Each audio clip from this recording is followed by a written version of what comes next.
کچھ عرصے سے یہ اتفاق تھا، عادت یا سہولت، کہ وہ ہمیشہ اپنی گاڑی لان یا گیراج کے بجائے دائیں طرف کی گلی نما حصے میں کھڑی کرتا تھا، بالکل ویسے ہی جیسے 10 میں سے 9 دفعہ وہ بھی اتفاق یا عادت یا سہولت کی بنا پر اس وقت دائیں دیوار کی دوسری جانب باورچی خانے میں موجود ہوتی۔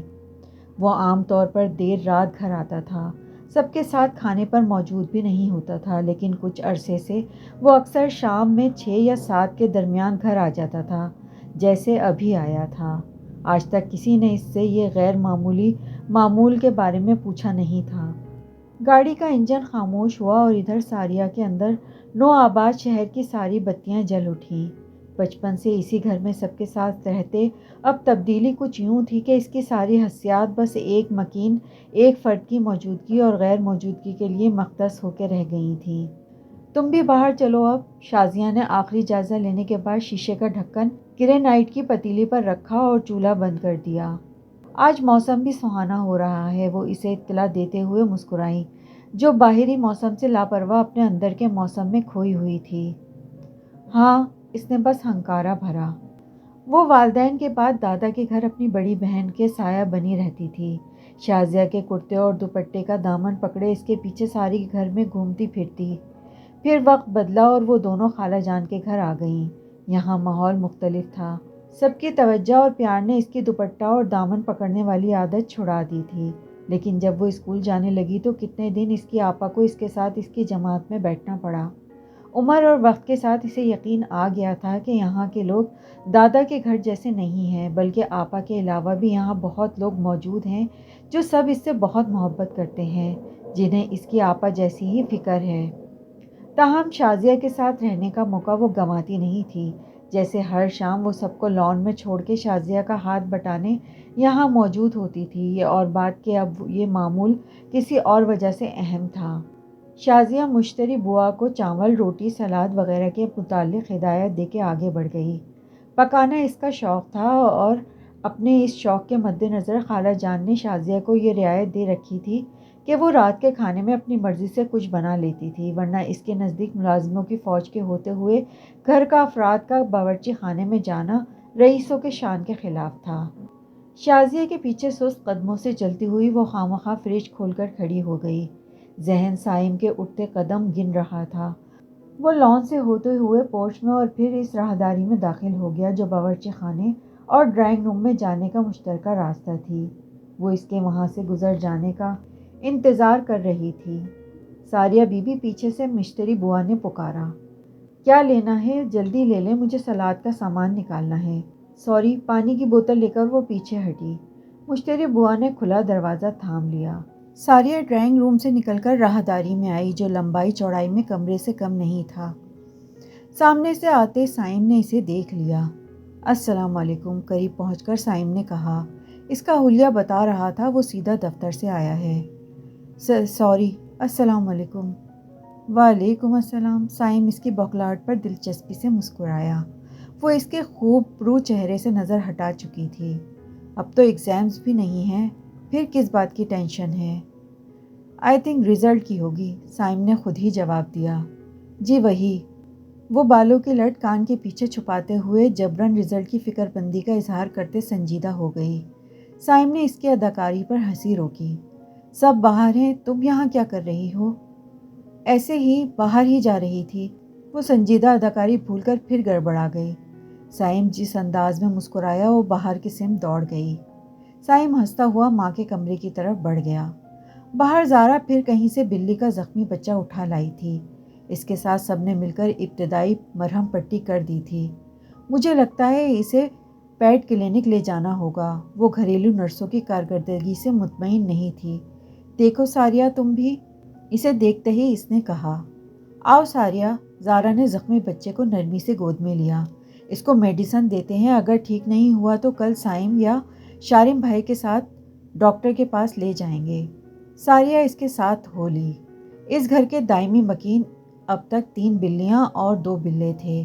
اس کے علاوہ جہاں کہیں بھی کوئی زخمی کتا، بلی یا پرندہ ملتا، زارا اسے گھر لے آتی، دیکھ بھال کرتی، طبی امداد پہنچاتی اور جب وہ صحت مند ہوتے تو پیٹ سلون کا چکر لگانے کے بعد اس کا فوٹو سیشن ہوتا اور یہ تصاویر سوشل میڈیا پر اپلوڈ کر دی جاتی، جہاں پالتو جانوروں کو ایڈاپٹ کرنے کے خواہش مند افراد موجود ہوتے۔ اس طرح کوئی جلد اور کوئی دیر میں اپنے نئے گھر چلا جاتا۔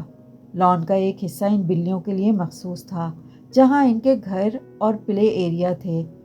اس کے نانا سید نفیس الحسن اپنے شہر اور آس پاس کئی علاقوں کی سب سے نامور اور معزز شخصیت تھے۔ اعلیٰ درجے اور حیثیت میں دور دور تک ان کے خاندان جیسا کوئی اور نہ تھا۔ اس اعزاز کی وجہ سے ان کے دادا پر دادا کے دور سے بھی پہلے سے قائم کردہ بندوں کی وہ روایت تھیں جس میں نسلی اور خاندانی برتری سے اوپر کچھ نہ تھا۔ والدین، 2 بھائی اور 2 بہنوں پر مشتمل کنبے میں طوفان اس وقت آیا جب سب سے چھوٹی بہن ثریا کو کالج کے ساتھی سے محبت ہو گئی۔ اس کے والدین رشتہ لے کر آئے جو کسی بھی لحاظ سے ان کے ہم پلہ نہ ہونے پر رد کر دیا گیا۔ ثریا کی طوفانی محبت، ضد اور حوصلہ سب آسمانوں کو چھونے والا تھا۔ اس نے سب کی مخالفت کے باوجود رافع اصغر سے شادی کر لی۔ سسرال والوں کو وہ پہلے ہی قبول تھی، کچھ وقت بعد والدین نے بھی معاف کر دیا، لیکن دونوں بھائی اور بڑی بہن نے انہیں معاف کیا تھا، نہ رافع اصغر کو قبول کیا تھا۔ کچھ وقت بعد یک کے بعد دیگرے والدین کی وفات ہو گئی اور اس کے چند سال بعد ایک سڑک حادثے میں ثریا بھی شوہر کے ساتھ دنیا سے کوچ کر گئیں۔ اس وقت شازیہ یعنی اس کی آپا 7 سال کی تھی اور وہ 5 سال کی۔ بہن کی جوان سال اور ناگہانی موت پر ناراضگی کے باوجود بھائی بہن بھی سوگوار تھے۔ دونوں بھائی بیرون ملک منتقل ہو چکے تھے، بس ستوت جہاں یعنی خالہ جان یہیں موجود تھیں۔ والدین کی موت کے بعد ان کی زندگی ویسی ہی تھی جیسی ایک سفید پوش مشترکہ خاندان میں ہو سکتی تھی۔ ان یتیم بچیوں کے ساتھ رہنے والے مالی طور پر ہی نہیں، اخلاقی اور معاشرتی طور پر بھی تنگ دست تھے۔ پھر ایک دن اچانک ان کی امیر کبیر خالہ جان انہیں اپنے گھر لے آئیں۔ دادا دادی نے اپنے بیٹے کی آخری نشانی والا راگ الاپا، لیکن خالہ جان کی رعونت نہ سننے کی عادی نہیں تھی۔ وہ اپنے گھر کی سربراہ تھیں، شوہر فوت ہو چکے تھے۔ ان کی ایک نند اپنے شوہر کے ساتھ بیرون ملک میں ہوتی تھیں۔ اسکول کے بعد بچیوں کی بے باک اور آزاد ماحول سے دور رکھنے کے لیے انہوں نے آگے کی تعلیم کے لیے بھابھی جان کی نگرانی میں بھیج دیا۔ علیزہ، جویریہ اور زارا ان ہی کے ساتھ رہتی تھیں۔ دوسری نند اسی شہر میں تھی۔ ان دونوں کی امید کے برخلاف اس گھر میں انہیں پیار اور توجہ ملی۔ خالہ جان نے نند کی بیٹیوں اور ان میں فرق نہیں کیا۔ انہیں اپنی چہیتی بہن کو اکیلی چھوڑ دینے کا احساس ان کے جانے کے بعد ہوا تھا۔ اب وہ ان کی بیٹیوں میں اپنی بہن کو دیکھتی تھیں۔ خالہ جان کے 2 بیٹے تھے۔ شارم بھائی کی شادی خالہ جان نے اپنے کزن کی بیٹی سے کی تھی۔ اس سے چھوٹا سائم تھا۔ خاندانی اثاثوں کے علاوہ دونوں بیٹوں کا کاروبار بھی پھیلا ہوا تھا۔ ان دونوں بھائیوں کا بزنس میں بڑا نام تھا۔ اپنی تمام اچھائیوں اور خوبیوں کے ساتھ خالہ جان کو اپنے والدین کی طرح اپنے خاندانی ہونے کا فخر سب سے زیادہ عزیز تھا۔ ان کی زندگی میں اس احساس کو سب سے زیادہ اہمیت حاصل تھی۔ ان دونوں کو اس گھر سے دور کرنے کی وجہ بھی یہی تھی۔ وہ جب بھی شازیہ اور ساریہ کو دیکھتی، اپنے فیصلے پر ان کا اطمینان ہر بار بڑھ جاتا۔ ان کی پر اعتماد، با اخلاق اور سلیقہ مند شخصیتیں نہ ہوتیں اگر وہ انہیں اپنے ساتھ نہ لے آتیں۔ وہ دونوں ویسی ہی تھیں جیسی سید نفیس الحسن کی نواسیوں کو ہونا چاہیے تھا۔ اسے ٹھیک سے یاد نہیں تھا کہ کب سائم اس کے لیے کزن سے بڑھ کر بہت خاص ہوا۔ سب سے پہلے سارے گھر والوں کے درمیان کئی بار اسے چپکے چپکے دیکھنے پر وہ خود ہی ٹھٹکی، لیکن اسے یہ برا نہیں لگا تھا۔ پھر وہ گھر میں اس کی موجودگی میں زیادہ ہی الرٹ رہنے لگی، ایسی جگہوں اور کام کا انتخاب کرتی کہ جہاں اسے سائم کے نظر آنے کا امکان ہوتا۔ اس کے مخاطب کرنے پر جہاں دل بلیوں اچھلنے لگتا، وہاں آنکھیں اس کی آنکھوں میں دیکھنے سے انکاری ہو جاتی۔ گھنٹوں وہ اس کی بات یا عادت کو سوچتی دور نکل جاتی اور جب احساس ہوتا تو چند لمحے حیران ہونے کے بعد دوبارہ کسی اور بات کو سوچنے لگ جاتی۔ اور اب اسے لگنے لگا تھا کہ اس کی ساری حرکتیں اور تبدیلیاں سائم نے بھی محسوس کر لی ہیں۔ اب دھڑکا لگا رہتا کہ کسی دن وہ رک کر پوچھ ہی نہ لے۔ ساریہ کا BA فائنل کا نتیجہ آیا تھا اور وہ پاس ہو گئی تھی۔ سب کی مبارکباد کے جواب میں اس نے پوچھنے سے پہلے ہی واضح کر دیا کہ اسے مزید ڈگریاں حاصل کرنے میں رتی بھر بھی دلچسپی نہ ہے، نہ کیریئر بنانے میں، لہٰذا اس کی تعلیم کا سفر یہاں اختتام پذیر ہوتا ہے۔ سب سے واجبی ڈگری گھر میں اسی کی تھی۔ شازیہ نے آرگینگ کیمسٹری میں MSc کیا تھا اور وہ ایک نئی کالج میں بطور ہارڈ ٹائم ٹیچرز پڑھا رہی تھی۔ زارا ڈیٹا سائنس انجینئرنگ کے آخری سال میں تھی۔ علیزہ BMA کے بعد شارب کے ساتھ دفتر جانے لگی تھی۔ جویریہ ریاضی میں BSc کر رہی تھی۔ اس شام وہ انتظار کرتی رہی لیکن باورچی خانے سے نکلنے تک سائم کی گاڑی کی آواز نہیں آئی تھی۔ آج پارٹی کرنی ہے، زارا نے اعلان کیا۔ کہاں چلیں؟ علیزہ نے پوچھا۔ ماریا اور فاران کو بھی بلا لیتے ہیں۔ بھابھی آپ شارب بھائی اور سائم بھائی کو فون کریں۔ زارا کو ہنگامے پسند تھے۔ کہیں نہیں جاتے، گھر میں ہی پیزا پارٹی کریں گے۔ جویریہ نے صوفے پر پیر پھیلائے۔ ہاں یہ ٹھیک ہے، اسے بھی گھر میں ہی رہنا تھا۔ ہاں آج باہر نہیں، شازیہ کا بھی دل باہر جانے کا نہیں تھا۔ وہ سب دفتر اور کالج سے تھکی ہاری آئی تھی۔ کل سنڈے ہے، کل چلیں گے، آج پیزا اور آئس کریم آرڈر کرتے ہیں۔ جویریہ کی بات پہ شازیہ نے حامی بھری۔ اور کیک بھی۔ اوکے، بھابھی بھی مان گئیں۔ انہوں نے فردوس آنٹی کے یہاں فون کر کے سب کو مدعو کیا تھا لیکن آئے ماریا اور فاران ہی۔ خالہ جان بھی ان کے ساتھ اس جشن میں شریک ہوئیں۔ وہ اسے مبارکباد دے کر اور کیک کا ایک ٹکڑا کھا کر چلی گئی تھیں۔ آگے کیا ارادہ ہے؟ ماریا نے پوچھا۔ اسے شادی کرنی ہے، جواب زارا نے دیا۔ ایسا تو نہیں کہا میں نے۔ ساریہ نے پاس بیٹھی شازیہ کو دیکھتے ہوئے نفی میں سر ہلاتے ہوئے فوراً صفائی پیش کی۔ وہ ہنس دی۔ جسے کچھ نہیں کرنا ہوتا اسے شادی ہی کرنی ہوتی ہے میڈم۔ کیوں جویریہ؟ ہاں، جویریہ چونکی۔ ہاں ہاں اور کیا۔ ابھی بھی اس پر انکشاف ہوا تھا کہ الگ تھلگ بیٹھے فاران کی نگاہیں مسلسل اسی صوفے کی طرف تھیں جہاں ساریہ پرجمان تھی۔ کھانے کے ساتھ باتیں، کہے تصویریں اور ہلے گلے کے بعد سب تھک گئے تھے، اس لیے سونے چلے گئے لیکن وہ 1 بجے نیند اور تھکن کے باوجود جاگ رہی تھی۔ وہ کمرے سے نکل کر ڈرائنگ روم میں چلی آئی۔ سائم کے انتظار میں جاگتے رہنے کا کوئی تو بہانہ چاہیے تھا اسے، سو اس نے آواز بند کر کے ٹی وی لگا لیا اور ٹی وی دیکھتے دیکھتے جانے کب اس کی آنکھ لگ گئی۔ سائم آیا تو ٹی وی اسکرین کی کم زیادہ ہوتی مختلف رنگوں کی روشنیوں نے اسے متوجہ کیا، ورنہ تھکا ہارا نیند کا مارا وہ سیدھا بستر پر گرنا چاہتا تھا۔ اسے لگا کوئی ٹی وی چلتا چھوڑ کر چلا گیا ہے۔ بند کرنے کی نیت سے جب وہ کمرے کے وسط میں پہنچا تو صوفے پر بیٹھی اسے ساریہ نظر آئی۔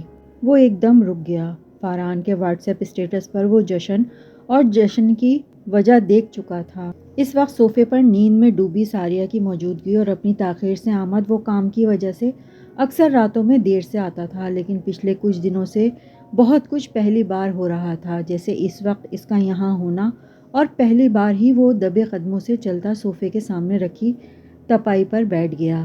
پھر تھوڑی دیر اسے دیکھ لینے کے بعد باورچی خانے کی سمت گیا۔ پہلے اس نے کیبنٹ کھولا اور وہاں انواع و اقسام کے ڈبے دیکھ کر واپس بند کر دیے۔ پھر اسے کیک نظر آیا۔ کچھ دیر بعد وہ کیک کی باقیات لیے ہال میں موجود تھا۔ ٹی وی کے نیچے والی دراز اور کیبنٹ میں اسے قلم اور پیڈ بھی مل گیا۔ اس نے اس پر کچھ لکھا اور ایک کیک کے نیچے کاغذ دبا کر میز پر رکھ دیا۔ سوئی ہوئی ساریہ پر ایک طویل نگاہ ڈالی اور پہلے نائٹ بلب جلایا، پھر ٹی وی بند کر کے اوپر چلا گیا۔ جانے کب اس کی آنکھ کھلی تھی، تاہم آنکھ کھلتے ہی اسے یاد آ گیا کہ وہ کہاں اور کیوں ہے۔ پہلے بند ٹی وی پر نظر پڑی اور سیدھا ہوتے ہوئے میز پر اس کا دل جیسے رک گیا۔ اس نے کیک کے نیچے سے جھانکتا ننھا سا پرزہ نکالا۔ کنگریچولیشن ایس، ایک لفظ اور ایک حرف، لیکن یہ اس کے لیے ایک مکمل کہانی تھی۔ اس نے مڑ کر اوپر جانے والے زینے کی سمت دیکھا، پھر مسکرا کر ٹوٹے پھوٹے کیک کو جس کے ساتھ چمچہ بھی رکھا تھا، کیک کی باقیات کو کھا کر وہ ننھا سا پرزہ سنبھالے کمرے میں آ گئی۔ آج تصدیق ہو گئی تھی، دونوں طرف آگ برابر لگی ہوئی تھی۔ دوسرے دن رات کو سارا گھر خالہ جان، فردوس آنٹی اور شارم سمیت شہر کے خوبصورت ریسٹورانٹ میں موجود تھا جہاں پہلے سے بکنگ لازم تھی۔ سب اسے حسن اتفاق اور قسمت سمجھ رہے تھے کہ انہیں نکلنے سے پہلے ایک کال پر ٹیبل مل گئی تھی، لیکن اسے پتا تھا کہ یہ سب سائم نے کیا ہے۔ وہ خوش تھی، اس کے جذبے یک طرفہ نہیں تھے اور ان احساسات کا انہیں ہی علم تھا جنہیں ہونا چاہیے تھا، یعنی ان دونوں کو۔ کچھ لوگ شازیہ کو دیکھنے آئے تھے، خالہ کی جان پہچان کے لوگ تھے، یعنی لڑکا خالو مرحوم کے دور پرے کے کزن کا بیٹا تھا۔ شازیہ اپی کے بعد علیزہ کا نمبر ہوگا، اس کے بعد میرا اور جویریہ کا اور پھر ساریہ کا۔ وہ سب مہمانوں کے جانے کے بعد ان کے لیے خاص تیار کیے گئے لوازمات پر ہاتھ صاف کر رہی تھی، تب زارا نے کہا، ایسا بھی ہو سکتا ہے کہ سب سے پہلے ساریہ کا نمبر لگ جائے؟ بھابھی نے پیسٹری کھاتے ہوئے کہا۔ ہاں، اسے پڑھنا بھی نہیں ہے نہ جاب کرنی ہے۔ وہ یوں مسکرائی گویا اس کی تعریف کی تھی۔ مگر تمہارے لیے کوئی پرپوزل آیا تو کر لو گی شادی؟ علیزہ نے پوچھا۔ یہ کب اپنے فیصلے خود کرتی ہے؟ زارا نے اس کے کندھے سے اپنا کندھا ٹکرایا اور وہ ہنس دی۔ اب بھی وقت ہے، ایڈمیشن لے لو، جویریہ نے اسے مشورہ دیا، کیونکہ گھر بیٹھے بیٹھے بور ہو جاؤ گی۔ نہیں بھائی، ساریہ نے صاف انکار کر دیا۔ ویسے شازیہ، اب بھی مجھے آپ کی ہونے والی ساسو ماں بڑی پیاری لگیں، اتنی سافٹ اسپوکن اور سوبر سی ہیں۔ زارا نے شازیہ کو مخاطب کیا۔ ارے ابھی کہاں وہ میری ساسو ماں؟ اس کی بات سن کر وہ ہنسنے لگی۔ جیسے فاری صدقے جا رہی تھی، مجھے تو لگتا ہے وہی ہوں گی آپ کی ساسو ماں۔ علیزہ کو بھی یقین تھا اور ان کے اندازے درست نکلے۔ ان لوگوں کو شازیہ پسند آ گئی۔ ان کے جہیز کا مسئلہ تھا نہ ہوٹل کی دستیابی کا، لہٰذا چند ملاقاتوں کے بعد سب معاملات طے ہو گئے اور شادی کی تاریخ بھی رکھ دی گئی۔ سب کے جانے کے بعد وہ اکیلی رہ جاتی تھی۔ بھابھی اکثر باورچی خانے میں کام کر رہی ہوتی یا کام کی نگرانی۔ ملازموں کی فوج کے باوجود سب کچھ ملازموں کے بھروسے نہیں تھا۔ وہ لان کے گوشے میں بلیوں کو ان کا کھانا دینے کے بعد وہیں بیٹھ گئی، انہیں کھاتا دیکھنے لگی اور اپنی پرانی یادوں میں چلی گئی۔ وہ مختصر مگر تلخ وقت اسے اب بھی اچھی طرح یاد تھا، جو والدین کے بعد ان بہنوں نے دادا کے گھر گزارا تھا۔ وہ کم عمر تھی، اسے اب باتیں واقعات یاد اتنے نہیں تھے، لیکن اپنوں کی خود غرضی، نفسہ نفسی اور لاوارثی کا احساس اس کے اندر زندہ تھا۔ وہ کبھی اکثر معدوم ہو جاتا تو کبھی اچانک کسی بات پر اٹھ کر آتا، جیسے اس وقت ہوا تھا۔ اس کی آنکھوں میں آنسو ٹپکنا شروع ہو گئے تھے اور اسے اپنے آنسوؤں کا احساس ہوا، نہ سائم کے پاس آنے کا۔ جب وہ بھی اسی انداز میں بلیوں کے پیچھے لیکن اس کے سامنے بیٹھا تو وہ چونکی۔ کیا ہوا؟ اس نے پوچھا اور اس کا سنجیدہ اور الجھا ہوا چہرہ دیکھ کر وہ حیران ہوئی۔ کچھ نہیں، پھر تم رو کیوں رہی ہو؟ سائم نے ہاتھ سے اس کے رخسار کی سمت لے جاتے ہوئے درمیان میں روک کر پیچھے کر لیے۔ ساریہ نے فٹافٹ اپنے آنسو صاف کیے۔ ایسے ہی اپنی بے خودی پر اس نے خود کو دل میں ڈانٹا۔ پھر اسے احساس ہوا کہ وہ بیٹھی کہاں ہے اور ایک دم کھڑی ہوئی۔ اس کے ساتھ ساتھ سائم بھی کھڑا ہو گیا۔ تمہیں کبھی کچھ پتہ بھی ہوتا ہے؟ اس کے چہرے پر سائم کی گہری نگاہیں جمی تھیں۔ جی، وہ نہ کچھ سمجھی سے دیکھنے لگی۔ تمہارے پاس دو ہی جواب وافر مقدار میں ہوتے ہیں، پتہ نہیں اور ایسے ہی۔ وہ مسکرا رہا تھا اور وہ شرمندہ ہو گئی کہ یہ تو سچ ہی تھا۔ یہ اب ٹھیک ہے، اگر تمہیں ان کی تکلیف کا احساس رلا رہا ہے تو، اس نے بلیوں کی طرف اشارہ کرتے ہوئے کہا۔ اور رہی تمہاری پتہ نہیں والی بے خبری، اس نے پھر اس کے چہرے پر آنکھیں ٹکائیں، تو تمہیں اس کا علاج کرنا چاہیے۔ وہ مزید شرمندہ ہو کر سر جھکا گئی۔ یا مجھے ہی کچھ کرنا ہوگا؟ مجھ سے کچھ نہیں ہوتا، آپ ہی کر دیں۔ اس وقت بردباری سے بات کر رہی ساریہ کی معصومیت پر اسے اس قدر پیار آیا کہ اسی پل اس نے اپنے اختیارات بڑھانے اور ضبط کی آزمائش ختم کرنے کا فیصلہ کر لیا۔ ساریہ، اس نے بے اختیار پکارا تھا۔ جی؟ وہ سر اٹھا کر اسے دیکھنے لگی۔ کچھ نہیں۔ چند پل اس کی جواب طلب آنکھوں میں دیکھنے کے بعد وہ زیر لب مسکراتے ہوئے گویا ہوا۔ فون کی گھنٹی بجی تو وہ الجھی ہوئی فاریہ کو وہیں چھوڑ کے چلا گیا۔ کچھ نہیں کہہ کر کیا یہ مجھے چڑھا رہے تھے؟ ساریہ نے دور جاتے سائم کو دیکھتے ہوئے سوچا اور اس کے چہرے پر روٹھا سا احساس جاگ گیا۔ ابھی وہ سب شازیہ کی متوقع شادی پر پورے جوش و خروش سے منصوبے بنا ہی رہی تھیں کہ بھابھی کی نئی اطلاع پر لمحے بھر کو سب کو سانپ سونگ گیا۔ مما نے ساتھ ہی سائم اور ساریہ کی شادی بھی فکس کر دی ہے۔ کس سے؟ مطلب سائم کی شادی بھی، ساریہ کی شادی بھی، یا ان دونوں کی آپس میں شادی؟ علیزہ سب سے پہلے گفتگو کے قابل ہوئی تھی۔ سائم کی شادی ساریہ سے، یہ اتنی ناقابل یقین سی بات تھی کہ کسی نے اس کا رد عمل جاننے کے لیے اس کی طرف دیکھا بھی نہیں، جس کا بے قابو دل بس سینے سے اچھل کر باہر گرنے کو تھا۔ ہیں؟ اتنی اچانک؟ علیزہ جو پشت سے ٹک کر آدھی لیٹی تھی ایک دم سیدھی ہو گئی۔ جی، اتنی اچانک کہ اب گھر میں ایک ساتھ دو شادیاں ہوں گی۔ یہ مومانی جان کو اچانک کیا سوجھی؟ جویریہ سب سے زیادہ بے یقین تھی۔ کوئی ساریہ سے بھی تو پوچھے گا یا رشتہ یوں ہی طے ہو گیا؟ جویریہ نے اسے دیکھا جو ان سب کی طرح ہی حیران تھی۔ اس کا جواب سب کو پتہ ہے، اسی لیے مومانی نے شازیہ سے پوچھا تھا۔ مومانی نے شازیہ کے ساتھ اس کی شادی بھی طے کر دی ہے، وہ بھی سائم اور شارف کے ساتھ انویٹیشن کارڈ کے ڈیزائن اور میٹر فائل کر رہی ہیں۔ گھر کے معاملات کی سب سے پہلی خبر بھابھی کے ذریعے ہی انہیں ملتی تھی۔ ویسے سائم کی پرسنالٹی کے ساتھ فردوس آنٹی کی ماریا زیادہ سوٹ کرتی، علیزہ نے کہا۔ ویسے تمہاری جوڑی بھی اچھی لگتی اگر بنتی، پھر تم ایک ہی شعبے کے ہو، مطلب ان کے ساتھ ہی کام کرتی ہو۔ جویریہ بلا کی صاف گو مشہور تھی۔ اب ان باتوں کا کیا مطلب؟ جب سائم بھائی کا لائف پارٹنر فائنل ہو گیا، زارا نے کہا۔ شازیہ باورچی خانے سے سب کے لیے کافی لے کر واپس آئی تو یہ خبر اس کے لیے بھی نئی تھی۔ مومانی جان نے آپ سے بھی نہیں پوچھا؟ علیزہ نے اچنبھے سے دریافت کیا۔ مجھ سے کیوں پوچھیں گی خالہ جان؟ وہ اس کی گارڈین ہے، میں نہیں۔ اس نے بہن کو دیکھا۔ بلا شبہ سائم جیسے خوبرو اور لائق بندے کا شریک سفر ہونا خوش آئند بات تھی۔ مانا ساریہ کی مرضی، جو خالہ جان کہیں گی وہی تھی۔ لیکن سائم بھائی، جویریہ نے نیا نکتہ اٹھایا، دیکھو ساریہ تم سوچ لو، اگر دل نہ مانے تو مومانی جان سے کہہ دو، وہ زبردستی نہیں کریں گی کیونکہ تم دونوں مس میچ ہو۔ ویسے حیرت ہے، سائم بھائی بھی خاموشی سے مان گئے؟ جویریہ نے پوچھا۔ ساریہ میں کوئی کمی ہے یا خامی تو نہیں جو سائم کو اعتراض ہوتا؟ شازیہ کو جویریہ کی تشویش اور حیرت اچھی نہیں لگی۔ میرا یہ مطلب نہیں ہے شازیہ اپی، وہ شازیہ کے انداز پر سنبھل گئی۔ ساریہ ماشاءاللہ پیاری اور بڑی اچھی ہے، لیکن میں کہہ رہی ہوں کہ یہ ساریہ ہم سب سے مختلف ہے، نہ سوشل ہے، نہ ہم سب جیسی آؤٹ گوئنگ اور کانفیڈنس جیسی لڑکیاں عموماً آج کل کے بوائز کو چاہیے ہوتی ہیں۔ اس نے اپنا موقف صاف بیان کیا۔ اس کا مطلب یہ ہے کہ مومانی جان کے دونوں بیٹے ماں کے حد درجہ فرما بردار ہیں۔ اسی وقت سائم زینے پر نمودار ہوا، وہ نیچے آ رہا تھا۔ لو انہی سے پوچھ لیتے ہیں۔ اس کے جملے پر سب نے زینے کی طرف دیکھا۔ ساریہ نے بڑے جتن سے اپنے تاثرات ویسے ہی رکھے جو اب تک تھے۔ کانگریچولیشن بھائی، وہ آخری زینے پر تھا جب زارا نے اونچی آواز میں کہا۔ تھینک یو، وہ خوش دلی سے مسکرایا۔ ہمیں آپ سے امید تھی کہ کوئی فلمی قسم کی شادی کریں گے، لیکن آپ نے تو اماں حضور کے آگے سر تسلیم خم کر دیا، علیزہ نے مایوسی سے کہا۔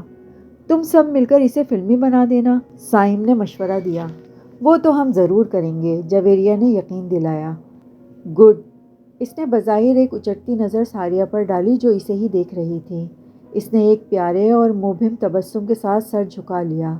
رات کے اس وقت کہاں جا رہے ہو؟ شازیہ نے پوچھا تو وہ فوری جواب نہیں دے پایا۔ گاڑی میں کچھ فائلیں بھول گیا تھا، اس نے یوں ہی جیب میں ہاتھ ڈالا۔ وہی لینے جا رہا ہوں۔ اب وہ کیا بتاتا کہ ستوت جہاں کے کمرے سے نکل کر اپنے کمرے میں جاتے ہوئے اسے نیچے وہ سب دکھائی دی تو وہ بنا سوچے سمجھے اس خبر کے بعد ساریہ کو دیکھنے کی خواہش میں ادھر آ نکلا تھا۔ وہ سست قدموں سے باہر چلا گیا۔ ساریہ بھاگ کر اپنے کمرے میں جانا چاہتی تھی تاکہ خوشی سے بھنگڑے ڈال سکے، مگر ابھی انہیں ان سب کے سامنے بیٹھنا تھا۔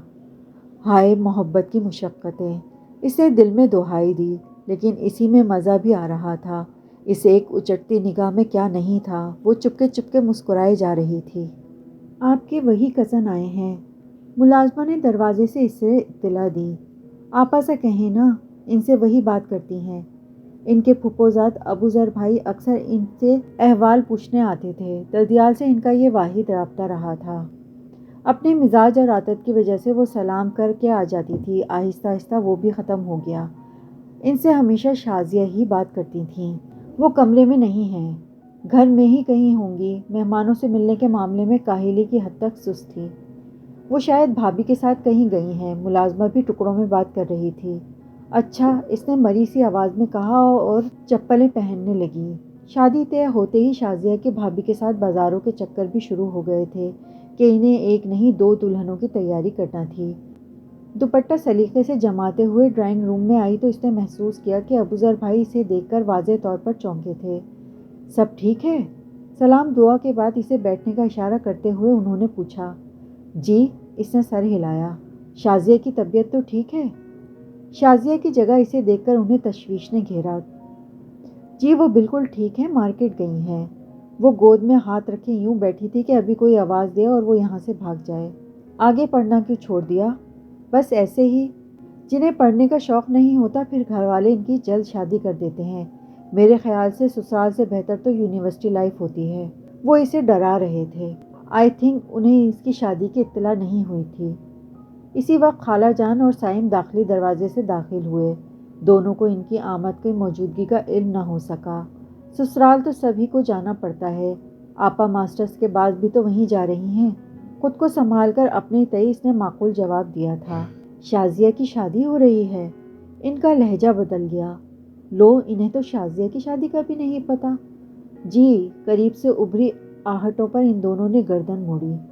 ابوذر بھائی خالہ جان کو دیکھتے ہی مؤدبانہ انداز میں کھڑے ہو گئے۔ السلام علیکم۔ ابوذر بھائی نے انہیں سلام کیا اور اسے یہ موقع وہاں سے ہٹنے کے لیے غنیمت لگا۔ آج گھر میں کوئی نہیں تھا۔ بوا بھی آدھی چھٹی لے کے گئی ہوئی تھیں۔ ساریہ اپنی سوچوں میں گم بیٹھی تھی۔ سائم نے اس کی آنکھوں کے سامنے چٹکی بجائی تو وہ چونکی۔ اکیلی یہاں کیا کر رہی ہو؟ ٹی شرٹ اور پاجامے والا حلیہ بتا رہا تھا کہ وہ کمرے سے باہر آیا ہے۔ اسے پتہ ہی نہیں تھا کہ سائم گھر پہ موجود ہے۔ کچھ نہیں، عادتاً منہ سے نکلا اور پھر اسے پچھتاوا ہوا۔ باقی سب کہاں ہیں؟ سب فردوس آنٹی کے یہاں گئے ہیں۔ تم نہیں گئیں؟ نہیں، میرے تھوڑا سر میں درد تھا۔ وہ چپلیں پیروں میں پہن کے باورچی خانے کی طرف بھاگی۔ ساریہ، پیچھے سے سائم نے آواز دی۔ گھبرا کے پلٹی۔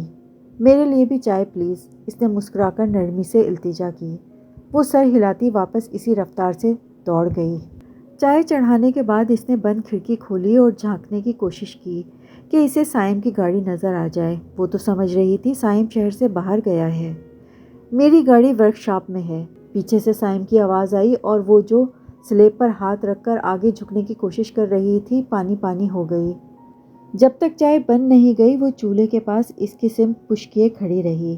ایک کپ چائے ٹرے میں رکھ کر میز پر اس کے آگے رکھی تو اس نے سوال کیا، اور تمہاری چائے؟ میں لے لوں گی، یہیں لے آؤ، ہم ساتھ پی لیں گے۔ وہ کپ میں چائے نکال کے گئی تو وہ آخری گھونٹ لے رہا تھا۔ مما اور بھابھی بھی آنٹی کی طرف گئی ہیں کیا؟ نہیں، وہ دلہن کے لیے جویلری لینے گئی ہیں، اس نے فٹ سے کہہ تو دیا، پھر خود ہی ایک دم حساس ہو گئی۔ صرف دلہن؟ دلہنیں تو دو ہوں گی نا؟ اس نے خالی کپ ٹرے میں رکھا، وہ کپ ہاتھ میں لیے بیٹھی تھی۔ ساریہ نے جواب نہیں دیا۔ سائم کرسی کھسکا کے کھڑا ہوا۔ تمہیں بھی جویلری کی ضرورت ہوگی؟ اس عجیب بات پر وہ سر اٹھا کے اسے دیکھنے لگی۔ ایک ہی دلہن ہوتی اگر میں نے تمہارا نام نہ لیا ہوتا۔ وہ میز پر انگلیاں ٹکا کے اس کی طرف جھکا اور اس کے ماتھے پہ ایک بوسہ دیا۔ اس کا دھک دھک کرتا دل صرف حیران نہیں ہوا تھا بلکہ اس رشتے کے خاص اور اہم ہونے کا غرور تھما گیا تھا۔ شازیہ نے ملازمت چھوڑ دی تھی، ویسے بھی وہ شارم بھائی کے دوست کے ایک نجی اور نہایت مہنگے ادارے میں شوقیہ پڑھا رہی تھی۔ اس وقت وہ بھابھی کے ساتھ اپنی سہیلیوں کو شادی کا کارڈ دینے گئی تھی۔ ساریہ اپنا کمرہ سمیٹ رہی تھی۔ اسے جو سامان اور جو چیزیں اوپر اپنے نئے کمرے یعنی سائم کے کمرے میں لے جانا تھی اور جو اسی کمرے میں چھوڑ دینا تھی وہ انہیں علیحدہ کر رہی تھی۔ تبھی دروازے پہ دستک ہوئی۔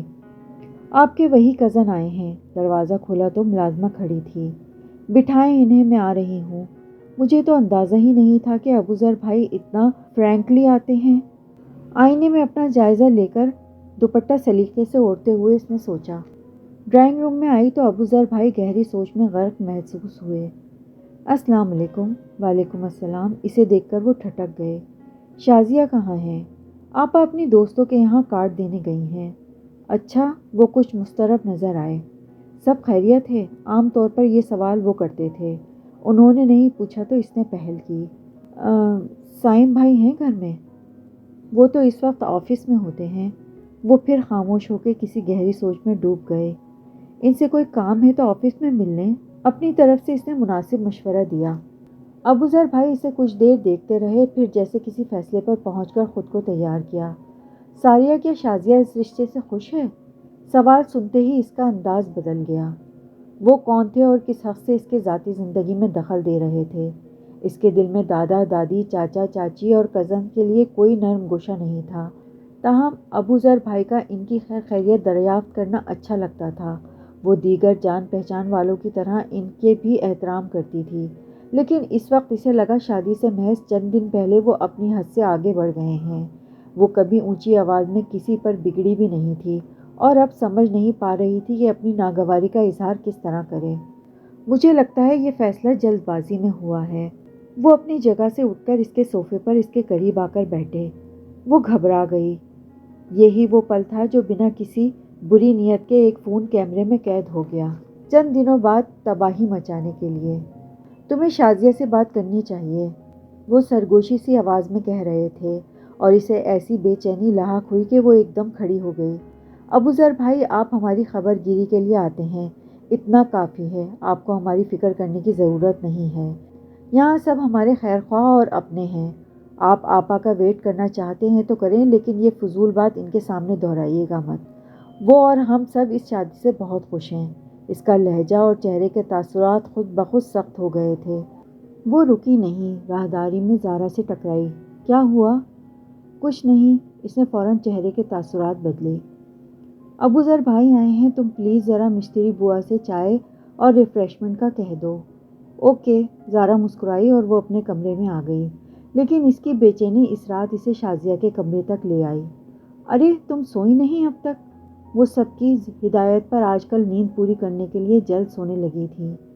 نیند نہیں آ رہی، اس لیے آپ کے پاس آ گئی، اس نے لاڈ سے بہن کو دیکھا۔ پھر سے ایک کمرے میں سونے کا بھوت سوار ہوا ہے۔ وہ بڑی مشکلوں سے الگ کمرے میں جانے کے تیار ہوئی تھی۔ ایسا ہی سمجھیں، شازیہ ہنسنے لگی۔ پھر آپ اتنی دور دوسرے گھر میں چلی جائیں گی کہ میں یوں دل کرنے پر آپ کے پاس نہیں آ سکوں گی۔ تم شاید بھول گئی، شادی تمہاری بھی ہو رہی ہے۔ شازیہ نے پیار سے اس کے گال چھوئے۔ تم اپنے کمرے میں ہوگی نہ اکیلی ہوگی؟ اس نے شرما کر سر جھکا لیا۔ تم خوش ہو ساریہ؟ شازیہ نے ایک دم سنجیدگی سے پوچھا۔ خالہ جان نے ایک دم اچانک سے سائم اور تمہاری شادی کا اعلان کر دیا۔ جی آپا، خوش نہ ہونے کا کوئی ریزن ہی نہیں ہے۔ وہ یہی سوال اس سے کرنے آئی تھی۔ اور آپ؟ میں؟ شازیہ نے گہری سانس لی۔ میرے پاس اس شادی اور رشتے پر خوش ہونے کے کئی ریزن ہیں۔ اس کا چہرہ چمک رہا تھا۔ سب سے پہلے تو وہ خالہ جان کی پسند ہیں، پھر اسی شہر میں ہیں۔ سیکنڈ، فاریاب انتہائی ہینڈسم ہیں، امیر ہیں، اکلوتے ہیں، ویل ایجوکیٹڈ ہیں۔ تم نے ان کا گھر نہیں دیکھا نا؟ وہ بھی اتنا شاندار ہے کہ نہ پوچھو۔ اس نے ساریہ کا ہاتھ پکڑ کر اسے مسیری پر بٹھایا۔ وہ اسے بڑی دلچسپی سے سنا رہی تھی، اور ابوذر بھائی کی پھیلائی بے چینی زائل ہو رہی تھی۔